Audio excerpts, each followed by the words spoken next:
Hello everybody, welcome back to a very special video where I am on the Korean test server and I am playing on the new class that we're gonna get in probably late November in GMS named Len or Ren. So in this video I want to tell you everything that you need to know about the class, how she works, show you some bossing, show you some mobbing, because I've been playing her for quite a while now on the test server and I have a pretty decent understanding of how she works. So I'm on a Len here, I'm at 150 mil CP and I have max Hexa. I even did a bunch of damage testing to see what she's like. Is she a super bursty class? Does she have decent DPS? Does she have no DPS? A lot of information about this class will be in this video, so I really hope you guys enjoy it. And if you're interested in the class, then I think this video is going to be huge for you. If you enjoyed this video or you learned something, definitely be sure to subscribe. It's the best way to support the channel. It lets me know that you like stuff like this. Pull up to the live stream where you could see me play live, ask any question you want, and same with the Discord, join the Discord. With that all being said, let's get right into it. So the first thing that I want to show you guys is Len's kit. What exactly does her kit do and what type of class is she? So she is an anima class, meaning she shares cash shop with Hoyoung and Lara. Universal cash shop is in Korea. We're probably going to get on our server, so it doesn't really matter, but she's like the rabbit anima. She is a warrior class. She uses a brand new weapon in the game and a brand new secondary. Now the best way for me to describe this class is she's very similar to a bowmaster and a dual blade put together, and I'll explain what that means later. A lot of people are comparing her to old Hayato. Old Hayato held down Shinsoku and this class is holding down its Hurricane, but Hayato is a lot different to this class, so I don't think it's an accurate comparison as somebody who actually plays Hayato. But anyways, let's get right into her kit. So her first job, you have some basic skill but you don't really use it. What's cool is you get this like bunny hop skill, so you can up jump, press this and it'll hop you forward, right? You can flash jump, press the bunny hop, and it's like an extra boost. Of course you have a flash jump. It is a bindable flash jump for those who like to play with flash jump on a key, and the rest are just passives. Now second job, you get another skill but you don't use it, you use a different skill later, and you get your dash. Your dash is actually very cool because how your dash works is you go front and then you go back. Always, that's how it is. So when you use it once, you're going to go forward, and then if you see the skill at the bottom here, it's going to glow, and while it's glowing, it means you're going to go backwards. Now, you might get a little confused sometimes because if you use it to go forward, and then you turn your character the other way, you're not going to go backwards over here. You're going to go backwards based off of the direction that your character is facing. So you have to keep that in mind. Now, this is just a buff here. I believe it's an attack speed buff, but you just put it on your pet, so you don't have to worry about it. And the rest are just even more passives. Third job, another skill that you're not going to be using because you get your fourth job skill and a bunch of more passives. Now what's good is you have this skill that you finally unlock. So this skill is one of your main DPS skills as well. So what's interesting about Len is when you reach your fourth job, you're gonna have your main Hurricane skill, which is this one, right? This is just like your main skill, and this is your main skill for mobbing and bossing. You can jump around in it, up jump and all that stuff. You can't dash in the middle of it, you can't do anything else, but you could just move around in the middle of it. So this is very similar to any other Hurricane, like a Bowmaster Hurricane or Wind Archer Hurricane, but the difference is you could actually move around. So it's sort of like when a dual blade uses Phantom Blow. But back to this skill that I'm showing here, like this black skill, all of the black skills combine into this skill. So you just hold the key down and it cycles through all of them. So it's not like each black skill is its own skill. You just all hold down the same key and they all activate. So this is what I mean by it's similar to dual blade. Dual blade has to press Blade Tornado and Blades of Destiny every like 10 seconds or whatever based off your cooldown hat. It's similar here where you're holding down your Hurricane and then you have to stop holding down your Hurricane to press the black skill, and then you got to go back to your Hurricane. So that's like the main DPS of this class. You're holding down your Hurricane and then you are using this black skill. Now what's interesting as well with this class is you have these petals that spawn in that do a lot of freaking damage when you use your attacks, but we'll talk about the petals in a second. So now you have your ball. So this ball skill, there are two versions of it. If you right click it and it has the little like M in the corner, it turns into the bossing version. But if you have no right click on it, then it's for the mobbing version. The rest of your skills are just passives, by the way, besides the hero's will skill, of course. So how this ball works is if you press it, it's going to summon this ball that's just going to keep bouncing back and forth. So this ball is bouncing is based off of this number on the top right. It's going to keep bouncing back and forth, and every time it bounces, this number is going to decrease by 1. So it has 20 more rotations basically. The ball only does damage if you yourself are doing damage. So if I'm not attacking anything, the ball's not going to do any damage. So it's kind of like a moving Janice ball. So the moment I attack, it's going to start attacking too. So you can see here the little petals that are flying out as well. These little petals spawn from all of your attacks. Even the ball summons these petals too, and the petals go around and kill stuff. Now I think these petals are actually pretty strong. They have a pretty good range and they do quite a lot of damage. So the bossing version of this skill is the same thing, except the ball moves a lot slower. So you can see with the bossing version, it moves a lot slower and shreds the target quickly because it does a lot of damage, to be honest with you. And you can also see that the hitbox is pretty big. It was able to triple plat all of these. So it actually has a pretty sizable hitbox. It's probably very close to like the third ball of Janice. So that's how her first through fourth job skills work. She's very simple to play. So anybody who picks her up is going to be able to understand her. But now let's talk about her fifth job. So for her fifth job, she has obviously 4 new unique class skills. These 2 skills are her burst skills. So this one is the snake skill that changes the background, and this one is the tree that she summons. The only thing you have to worry about is just pressing them. They're just 2 buffs basically. So they're 2 buffs that you have to use for your burst. This skill is a passive that just adds on to the black skill. Oh, same with the hyper skills as well, as this is just another passive that adds on to the black skills. This is her bind. She has a class bind, which is really good, and this is a buff that increases damage by 12%. She also has an iframe. This is actually very important. I forgot to mention this. So her iframe is very good. It's a 3-second iframe on a 70-second cooldown. So it's a pretty convenient iframe, and you're able to attack and move around in the middle of the iframe. Anyway, so back to her fifth job. So she has a passive skill, 2 buffs for burst, and then this is another skill for burst. But the difference between this skill is you have to hold the key down. You have to make sure you hold this key down when you burst, and while you're holding this key down, you can hold down the black skill. So you have to hold down 2 skills when you burst. So you pop all your buffs, then you hold down this like X looking skill, and you hold down the black skill at the same time. After you're done with all of the black skills, because the black skills can be CD reset by Grandis, then you just go back to holding down your hurricane. So her burst looks something like this. So I have skill sequence here, and it's gonna pop all my buffs. You can see these are just normal skill buffs. This is her hyper buff that gives you damage. These are the 2 background changing skills, and then a roar, right? So her burst would look something like this. Press all your buffs, right? So it summons the tree, changes the background, and then you hold this skill down and you hold the black skill down at the same time. You see I'm holding both down right now, and you keep going until the black skill has no more, until it has a cooldown, and then you go back to your hurricane.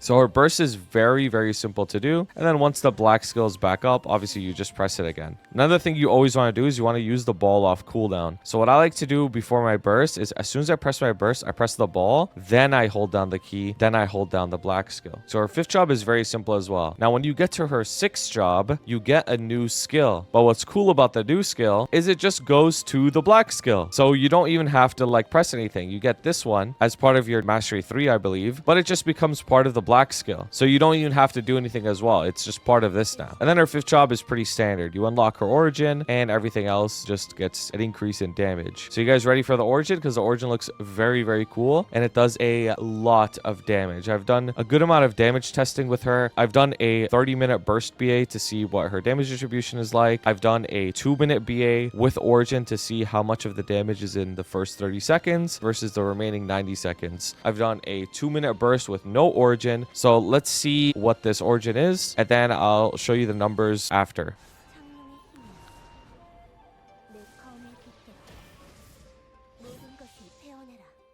Yeah, her origin is absolute cinema, to be honest with you. It's a very, very sick origin. I think it looks really, really cool. It's also kind of fast. Like, it doesn't last that long. It's just a big, giant nuke burst skill. So when I did some basic damage testing on her, I wanted to figure out a few things. I wanted to figure out how much of a burst class is she, because everybody's saying she's a burst class. So I wanted to do some actual testing, and this is what I found. So what I did to test this is I entered Lucid, and I did a bunch of different bursts and a bunch of different DPS, and and found rough estimates to how much damage she's doing based off of whether she's bursting or not bursting on the screen. So the first one is during her origin burst, it will do 70% of your total damage within that 2-minute time frame, and the rest of the 90 seconds will be 30% of your total damage output. If you do a regular 2-minute burst with no origin, then the damage is around 55% in the first 30 seconds and 45% of the remaining damage within the remaining 90 seconds. So on her regular 2-minute burst, it's pretty close to even with the first 30 seconds and the remaining 90 seconds. Now, this is with a ring of restraint as well. Like, this testing is all with a ring of restraint, so keep that in mind. It's leaning towards burst because I have a ring of restraint. If you had a continuous ring, I don't have one, then it would probably be more even distribution. But long story short, the whole point of doing this testing was to determine how worth it is off burst. Now, obviously, you should always be hitting the boss off burst, right? But the thing is with this class is the off burst still feels really good when you play a big burst cooldown class, say Arc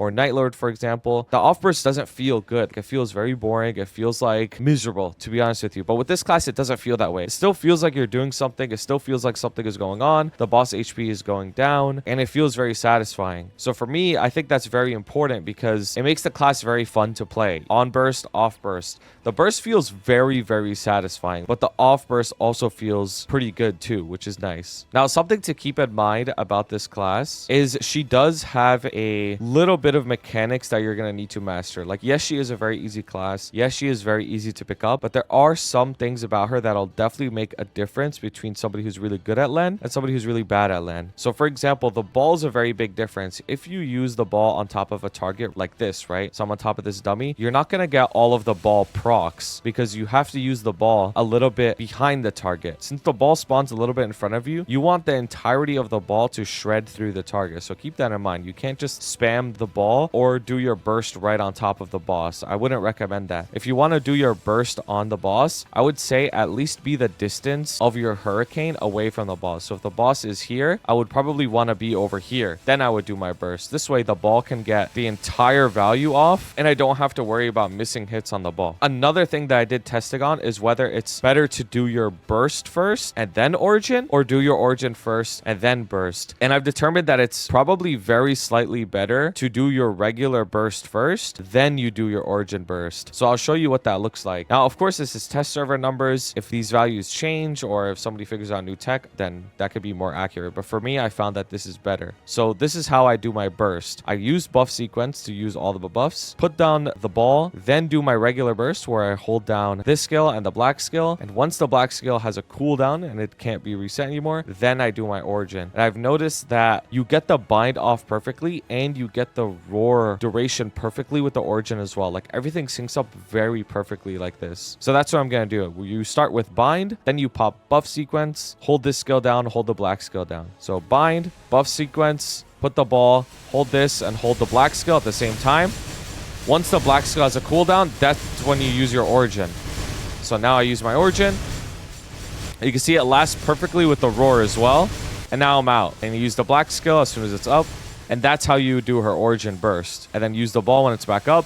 And now all you have to worry about until your next burst is holding down your hurricane and cycling the black skill and the ball whenever they're up. And that's it. That's her DPS and everything. You can see those slashes that come out when I use the black skill. That's from my Mastery 3 that gets added onto it. So it's very, very simple to play, but I do think it's very satisfying. It's very nice. It's very satisfying. Her burst is like super chunky where it's just like you'll see the boss HP melt. It's just like a really nice feeling to have. Now, the last thing that I want to do is I want to do a Dark Now run and just give maybe some like basic commentary on what I'm doing, what I'm thinking of, to see what it's like bossing on this class. So I'm going to buff up here. This is the new like buff room. So at the start of every boss, there's a new buff room and I'm going to enter. So the first thing I'm going to want to do is bind it and try and burst immediately, right? So I could get my origin off. So I'm going to bind him, pop my buffs, drop the ball, hold this down, hold the black skill at the same time until the black skill has a cooldown.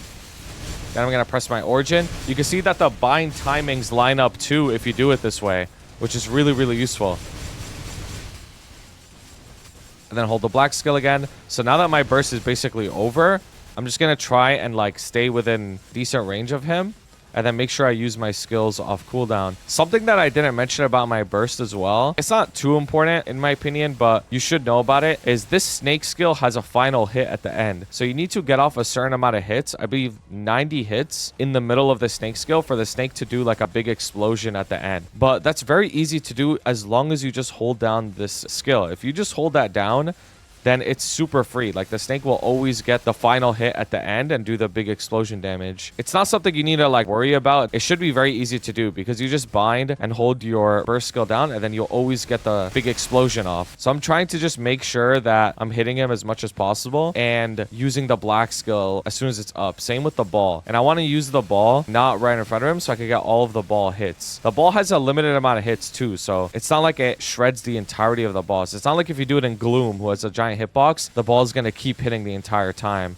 So now my next burst is coming up. Something that you want to know when your next burst is coming up is you want to make sure that your black skill is up before your next burst comes up so that you can use it right away. Oh, something that's very important is she does have lifesteal, but her lifesteal is nowhere near as OP as Hayato's, for example. If you know how Hayato's lifesteal works, it's not like this like crazy OP insane lifesteal that just like instant full heals you immediately. Now it is really good, right? The thing about her lifesteal is it has a little bit of a cooldown. So it's similar to like Demon Slayer's lifesteal, but a little bit better than that. So it is obviously still really good, but it's not like a perma healing insane like 100% heal every 1 second. It is really, really good though, obviously. What's really good about this class as well is her link skill. Her link skill is damage reduction. And this damage reduction seems to have like no cooldown, whereas every single hit that you take is 4% less damage. And this works on skills that are percentage. So if you're taking an attack that does 50% of your health, usually if you take 2 of those, you'll die. But with this class, you won't die. Another thing about this bunny skill is you can hold it down to float in the air for a little bit too. So it has slight air stall. What I've seen a lot of people do with her dash, what they find very useful, they like baiting bosses' attacks. So they would like go in, and then the moment the boss is about to attack, they'll just go out like that. That way it's like very easy to maneuver around the fight. So you could use the ball midair, so it's really useful that way. Ouchie. Oh, I died. I don't know why I jumped into that. So I accidentally used my black skill here, but I'm going to try doing my burst anyways to see if it gets cooldown reset. So I'm going to bind, put this down. So it turns out that the black skill actually does get cooldown reset, so you don't even have to wait for it to come up before you do your burst. You could just immediately burst, and then the skill gets cooldown reset by Grandest Goddess. So it's pretty useful in that way. So you should just spam your black skill off cooldown, actually. You can see that obviously I do a lot of damage on burst, but the off burst isn't nothing. Like it's definitely pretty good to DPS too. I would still say that this is leaning towards a burst class, but I'm not sure if it's because I have a roar or if I had a continuous ring, it would just be like way better. Oh, what's cool about her teleport as well, or I mean her dash, is it's actually a teleport. So you actually go through shit. Let's see if I can time this. Yo, I'm kind of crazy, you know? Maybe I had touch damage there and it iframed me, but you could go through like the Black Mage P1 electric walls, for example. I'm going to use the float skill. If you use the float, your skill becomes on cooldown though. What's interesting about the black skill is even if you stop using it in the middle of it, the cooldown starts from the moment that you press it. So you could like stop using it in the middle of it to save yourself from something, but the cooldown will still go down. So let's pop our burst here. We're going to bind. Ouchie. Am I dead? Okay, I messed up.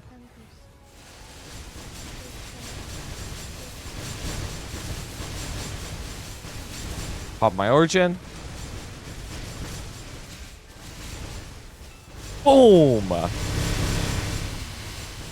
the rest should just be DPS. Now, I wouldn't take these numbers 100% accurately. Like, I'm at 150 mil CP. I don't have the Arcane Force or enough IAD, like, sufficient for this boss. But I also have max Hexa, right? So, a lot of you might be thinking, like, yo, this guy's 150 mil CP, max Hexa, and he's like barely killing this boss. Keep in mind that these are test server numbers. Like this is definitely not going to be like the official numbers for this class, but this is just kind of like the play style and how this class works. There's also no links in Legion on test server at all. So stuff like AB link or anything like that for my burst, like I don't have any of that stuff. But yeah, that's like a basic understanding of her bossing. So now let me show you some of her mobbing. So let's go to a map that actually has a lot of monsters like 1-9. So the first thing that you got to do with her mobbing is you got to determine where you want to put the ball down. So for me, I'm going to put it up here and it's just going to keep cycling back and forth, right? and it's gonna shit out the petals. And I'm just gonna jump back and forth like this, and you can see that the petals fly around, and they do quite a bit of damage too. Now, the hitbox of her main skill is actually really big. It feels very smooth. It's not the same as, like, let's say an Adele jumping around and pressing cleave. It feels a lot smoother than that because it's a hurricane skill, yet you're moving around still. This is a pretty high mob map, and I'm not even using Urta Fountain. Now, keep in mind that you're gonna have to watch the ball, and you could even position it to triple plat up there too. Every 50 seconds to a minute or something, you have to replace the ball. Every bounce back is like more than a second. It's not like every second it bounces back. It's like a little bit more than that. So it's almost like a minute uptime on the ball. Place it down again. It also has no cooldown, so it's very easy to just like place it down again or reposition it if you want to, because you get 2 stacks of it, so you could reposition it very easily. Some other little things that I thought of is she definitely uses a cooldown hat 100%. Cooldown is very important for her because it's going to affect your black skill, and you're going to want to use this off cooldown as much as possible. And the ball, of course. And then the other thing that she uses is probably going to be cooldown skip, because you could cooldown skip the black skill. And when I did like full rotation testing on her, the black skill is a huge part of your damage. It's over 1/3 of your damage is just all of these skills combined and using them all. Anyways, if you have any questions about her, definitely let me know. I tried to get as much information in this video as possible so that you have like a pretty basic understanding of how she works. Of course, this is just test server, so nothing is like 100% finalized yet. Like, she's probably just gonna get some power increase. I don't think she's that strong right now based on the test server. That's what everybody like agrees, is that she's just a little weak. So I hope they make her just a little bit stronger. But I do think most people that play her will like her. For me, I'm definitely gonna play her myself. Not gonna main swap, but I'm definitely gonna play her. Anyways, I appreciate you guys so much for watching, and have a wonderful day. Shout out to my members: Blazefire, Shooms, Shagad, Ravi Espa, Koga, Skittles, Dante Victory, CK, Jay, Kyle, Vampiric X, Fresh and Juicy, Assassin, Henzo, Henrique, and Kelvin. I appreciate you guys so much, and thank you everybody who submitted fan art. You can always submit it in the Discord, and it'll be put at the end of every video. Thank you for watching. Have a wonderful day.